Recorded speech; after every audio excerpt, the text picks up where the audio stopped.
Bonjour à tous et bienvenue sur cette vidéo. Donc on va parler de l'affaire Roswell et de nos amis les ovnis. Mais avant de commencer, je voulais faire un aparté sur l'ufologie et les ufologues.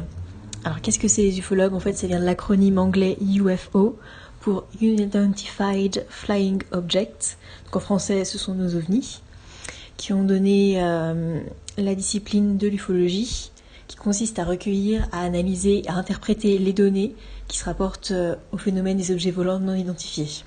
Donc tout ce qui est photographie, les témoins, tout ça.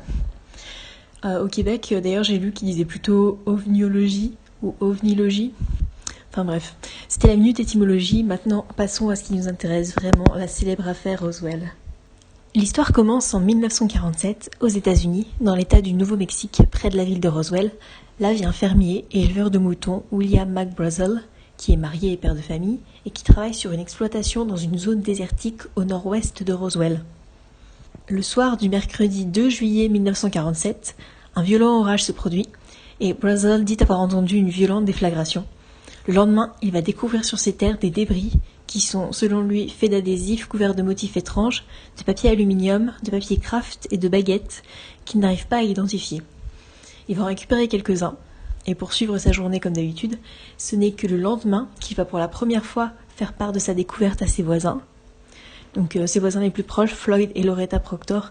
Des années plus tard, en 1979, Floyd Proctor, le voisin en question, est interrogé par William Moore, un ufologue, et Proctor lui a déclaré que Brazel avait décrit sa trouvaille comme le truc le plus étrange qu'il ait jamais vu, et que quoi que fussent ces débris, ils avaient des dessins dessus qui lui avaient rappelé des dessins chinois ou japonais, que cette chose n'était pas du papier, parce qu'il n'avait pas pu le couper avec son couteau, et que le métal qu'il composait était différent de tout ce qu'il avait déjà vu auparavant.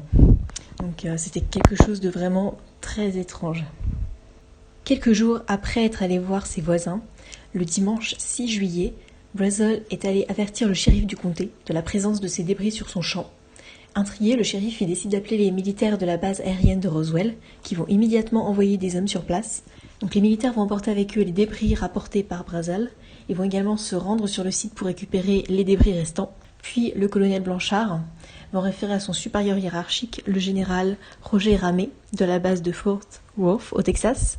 Il va également lui envoyer les objets récupérés, et ce dernier va à son tour alerter le Pentagone. Et 2 jours plus tard, un article paraît au journal de Roswell, qui est issu d'un communiqué de presse envoyé aux journalistes par le commandant de la base de Roswell, donc William Blanchard, qui mentionne la découverte d'une soucoupe volante aux abords de la ville. D'ailleurs, le fait que le colonel Blanchard ait utilisé le terme de soucoupe volante est très important, parce que pour certains, en fait, il s'agit de la reconnaissance officielle de l'armée de l'existence d'extraterrestres à Roswell. Mais ça, c'est juste l'interprétation de certaines personnes. Mais dès le lendemain, l'armée va faire marche arrière, car le général Ramey, le supérieur du colonel Blanchard, il annonce dans un second communiqué que la soucoupe volante était seulement un ballon-sonde. Il y a une conférence de presse qui est immédiatement organisée par l'armée pour exposer aux journalistes les débris du ballon et confirmer la thèse officielle. Donc la thèse officielle, c'est un ballon-sonde qu'on appelle aussi un ballon météo. Pour ceux qui ne connaissent pas vraiment, c'est un ballon envoyé dans les airs chargé d'appareils pour effectuer des mesures atmosphériques. On leur accroche aussi souvent un réflecteur radar ou un système de radiolocalisation pour les suivre et déterminer la vitesse des vents. Donc voilà, j'ai mis un beau schéma Wikipédia, comme ça c'est plus visualisable. Alors voilà les photos sinon du major Jess Marshall et des militaires tenant les fameux débris durant la conférence de presse. On voit bien ce qui pourrait être le ballon à droite de l'image et ce qui pourrait ici ressembler à un réflecteur radar. Donc ça c'est la version officielle présentée par l'armée dès le début et que celle-ci va défendre tout du long de cette histoire. Le problème avec cette explication pour les protagonistes de l'affaire, c'est que l'usage des ballons météo était très répandu dans la région à l'époque. Et donc le fermier William Blazer en avait déjà vu certains s'écraser. Donc ça aurait été vraiment étonnant qu'ils ne reconnaissent pas l'objet en fait. Donc pour lui, c'est ce qu'il a affirmé au journal de Roswell, ça ne collait pas du tout. En tout cas, l'armée va réussir à faire retomber toute cette histoire. Tout va vraiment se tasser pendant de nombreuses années, on va plus du tout entendre parler des ovnis. Jusqu'à plus d'une trentaine d'années plus tard quand même, En 1978, Roswell va faire un retour en force avec le Major Jesse Marcel, donc ancien officier de la base de Roswell, qui était un des premiers militaires à être intervenu à l'époque. Il va affirmer dans un tabloïd américain que le second communiqué, ainsi que la conférence de presse organisée par l'armée, était complètement bidon, et que les débris présentés sur ces photos étaient en fait un camouflage, et que ce n'étaient pas les débris retrouvés par William Brazel, mais une mise en scène tout simplement de l'armée américaine. Il a aussi affirmé donc qu'il avait bien vu les vrais débris de ses propres yeux et que ceux-ci ne ressemblaient à rien de connu. Donc je vous ai mis une citation sortie de cette interview. À l'époque, l'armée a bidonné la chose, ils ont mis des débris à la place d'autres débris. Ce ne sont pas les vrais débris qu'on a mis. Moi je crois en l'existence d'extraterrestres. Suite à cette révélation, des dizaines de témoins vont surgir et vont affirmer que l'armée les aurait menacés de mort à l'époque s'ils parlaient. La seule réponse de l'armée à toutes ces accusations, ça va être de renvoyer aux archives du projet Blue Book. Alors le projet Blue Book, c'est un programme d'études des ovnis lancé par l'armée américaine qui se serait déroulé de 1948 à 1969. D'ailleurs, la plupart des archives sont disponibles en ligne et en passant, ce programme a conclu, selon les mots du Major Quintanilla, qu'il n'existait aucune preuve que les apparitions d'ovnis que l'armée n'avait pas su expliquer soient des créations technologiques ou des principes situés au-delà de notre connaissance scientifique actuelle. Donc selon ce projet, les ovnis ne sont pas la preuve de l'existence des extraterrestres. Nouveau coup de théâtre dans les années 1980, sort le livre des ufologues Charles Berlitz et William Moore, The Roswell Incident. C'est un recueil de plus de 90 témoignages, avec les récits d'anciens militaires présents à l'époque sur le site, dont le général Dubose, qui était l'ancien chef d'état-major de la base de Fort Worth au Texas. Donc souvenez-vous, c'est de cette base qu'avait été envoyé le second communiqué par l'armée, disant que les débris retrouvés étaient issus d'un ballon sonde. Et c'est là-bas qu'a été aussi organisée la conférence de presse. Voilà, et donc interrogé, cet ancien général, il a confirmé la version de Jesse Marcel, comme quoi les débris présentés à la presse en 1947 n'étaient pas ceux retrouvés par Blazer sur sa ferme, mais ceux d'un vrai ballon météo, et que cette histoire était bien une couverture. Selon Berlitz et Moore, Roswell aurait été le lieu d'un accident d'un ovni qui aurait été récupéré par l'armée. Donc ce livre va vraiment relancer la mode des théories du complot et populariser la thèse des extraterrestres auprès du grand public, en même temps que l'idée que Roswell est une grande dissimulation de l'armée et du gouvernement. Donc, beaucoup de livres vont sortir sur le sujet, dont sûrement le plus important, c'est celui qui sort en 1992, le livre de deux ufologues, Friedman et Berliner, qui explique que non seulement Roswell aurait été le lieu du crash d'un ovni, mais que l'armée aurait également récupéré sur les lieux des corps extraterrestres, au moins 8, qu'elle aurait amenés pour les étudier. Donc revenons un peu à Roswell. L'armée renvoyait sans cesse à ces rapports déclassifiés du projet Blue Book, sauf que dans ce projet, en fait, il est à aucun moment fait état des débris trouvés par Blazer à Roswell. Donc ces déflexions de l'armée ont non seulement énervé tous ceux qui voulaient des réponses, mais aussi encouragé tous ceux qui spéculaient sur l'existence des extraterrestres.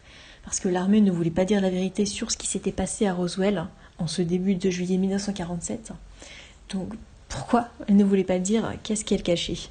Et alors là, coup de tonnerre, en 1993, Ray Santilli, un producteur de cinéma londonien, prétend posséder le film de l'autopsie d'un extraterrestre réalisé après le crash d'une soucoupe volante à Roswell et qu'il aurait obtenu auprès d'un ancien officier de l'armée américaine. Donc ce sont les images que je vous montre en ce moment.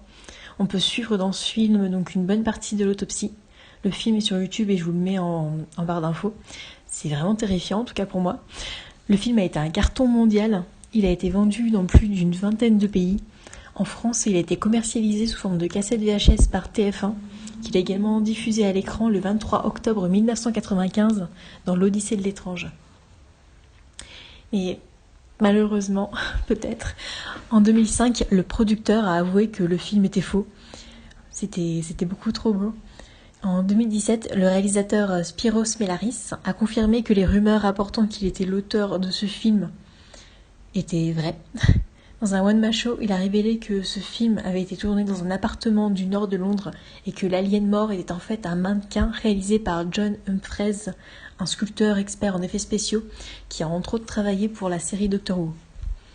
Enfin, Mel Harris aurait dupliqué le film 16 mm sur un rouleau original pâté datant de 1947 pour faire douter les experts d'un véritable film d'époque. D'ailleurs, Mel Harris il a affirmé dans son one-man show: pour moi, c'était juste une blague. Je voulais dire maintenant que je ressens désormais des remords. La réalité, c'est que tous les ufologues ont pris ce film comme une preuve que les ovnis et les aliens existent. Donc bon, j'espère que vous n'êtes pas trop déçus. Moi, si. Enfin, en tout cas, à l'époque, en 1993, ce film a eu un grand retentissement, sans doute, au sein de la population. Les rumeurs ont persisté, et pas seulement du côté de la population d'ailleurs, mais aussi des politiciens. Et cette même année, un homme politique siégeant au Congrès, Stephen Schiff, a décidé d'écrire à l'armée pour réclamer des explications. En tant que parlementaire, il va charger le General Accounting Office, le bureau d'investigation du Congrès, de enfin faire la lumière sur cette affaire, qui depuis plus de 50 ans maintenant fait les gros titres aux États-Unis. Stephen Schiff, en fait, il ne s'intéressait pas tant aux aliens, mais plutôt au fait que l'armée cherchait à cacher quelque chose. Et comme il a déclaré, d'importants documents qui auraient pu éclairer davantage ce qui s'est passé à Roswell manquent. Qui les a détruits? Pour quelles raisons? Nul ne sait, mais ces archives ont été détruites il y a une quarantaine d'années, en même temps que d'autres documents qui n'ont rien à voir avec Roswell. Intéressant, non? Encore plus qu'apparemment, personne en dehors de l'armée ne connaissait le contenu de ces documents, enfin pas les parlementaires en tout cas. Alors ce fameux bureau d'investigation du Congrès va aller titiller les militaires qui vont enfin se mettre à table, puisqu'en juillet 1994, le colonel Richard Weaver, en charge des Special Access Programs, c'est aussi les Black Programs, en fait ce sont tous les projets technologiques ultra secrets de l'US Air Force, du type avion furtif par exemple. Ce colonel il va remettre un rapport de 800 pages dans lequel l'armée reconnaît ne pas avoir dit toute la vérité à l'époque. D'après Richard Weaver, il s'agissait bien des débris d'un ballon qui s'est écrasé, qui a été retrouvé par le fermier Blazer en 1947, mais ce ballon était très particulier. C'était en fait un nouvel engin testé dans le cadre d'un programme top secret baptisé Projet Mogul. Donc ce projet, selon lui, utilisait des véritables ballons auxquels étaient attachés des instruments de mesure censés détecter les ondes propagées par une explosion nucléaire. Ce programme avait été créé dans le but d'espionner les essais nucléaires soviétiques. Si on croit à cette explication, ça expliquerait le cafouillage des 2 communiqués de presse différents dans l'affaire Roswell, puisque les militaires de la base de Roswell auraient parlé des soucoupes volantes car ils n'étaient pas au courant du projet Mogul, contrairement aux militaires de Fort Worth. C'est aussi pour cette raison que la conférence de presse aurait été organisée avec un matériel différent de celui retrouvé, pour ne pas dévoiler la moindre parcelle d'un programme militaire à la population américaine et aux soviétiques, par extension. Donc c'est une nouvelle explication officielle donnée par l'armée des événements qui se seraient passés à Roswell. Et beaucoup d'ufologues croient à cette explication, d'autant plus qu'avant cette enquête du Congrès, certains d'entre eux étaient tombés sur le projet Mogul et en avaient obtenu la déclassification par l'armée. Et donc ils pensaient qu'il y aurait pu avoir un lien entre les débris retrouvés et ce projet top secret. Concernant ensuite les matériaux étranges et inconnus des débris, beaucoup pensent en fait qu'il s'agirait de tissus métallisés utilisés pour réfléchir les ondes radar, comme le nylon, utilisé pour les bas dans tout ce qui est collant, qui n'était pas encore très répandu à l'époque. Et pour les hiéroglyphes étranges décrits par certains témoins, il s'agirait en fait de dessins de fleurs présentes sur du scotch, utilisés pour assembler une partie du ballon par le fabricant, alors que celui-ci manquait de scotch classique. Ouais. Je sais pas trop quoi dire là-dessus, mais je vous conseille l'article sur l'affaire Roswell publié sur le site de l'espace et de l'ufologie, qui n'est pas un site officiel, mais l'auteur avance des théories très intéressantes quant aux débris retrouvés et à la construction des ballons Mogul.